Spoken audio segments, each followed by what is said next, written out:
Good morning, this is Dwayne, and I have a question for you. Do you know the slide into second chord progression? The slide into second chord progression?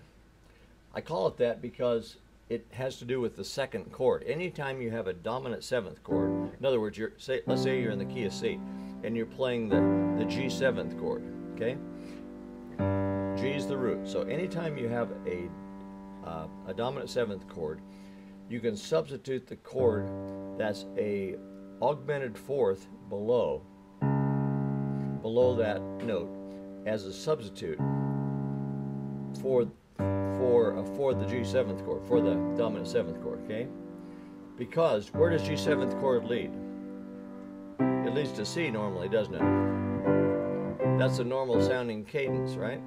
Okay, so instead of that, we can go to down an augmented fourth. An augmented fourth is 1, 2, 3, 4, 4.5, if you want to say it that way. Augmented fourth, okay? But it's also a half step above your target. So in a way, you're on first base, and you're going to steal second by sliding into the root. Okay, you're going from the root, the first chord, into the second chord by a half step slide. You're sliding down. Okay, so instead of G7 to C, you can do this. Okay, depending on what the melody is. See, if the melody goes, then you can play the D flat seventh chord.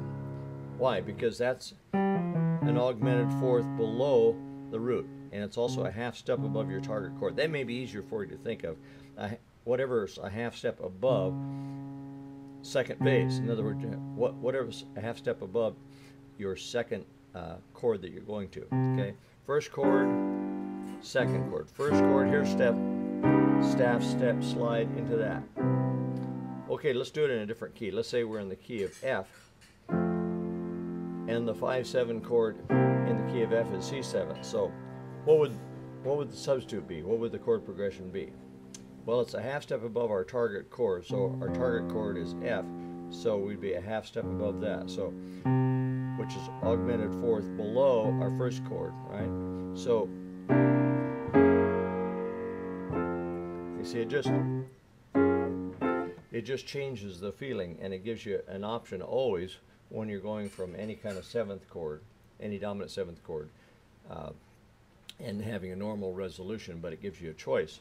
Now, do you have to use that? Of course not. I don't use it all the time, but it's nice to have that in your toolbox, your bag of tricks, that you can pull it out when you need it, because it gives a nice sound. I remember when I first learned this, I was so intrigued by it. I love that sound. That's the voicing I first learned right there, from the G7th chord to this. My hand can't quite reach it, but you get the idea. That's the D flat 7th chord sliding down to the C chord. Okay, that's it for today. Thanks for being with me, and if you enjoy these little tips, come on over to playpiano.com and sign up for our free piano tips. So hope to see you there. Bye-bye for now.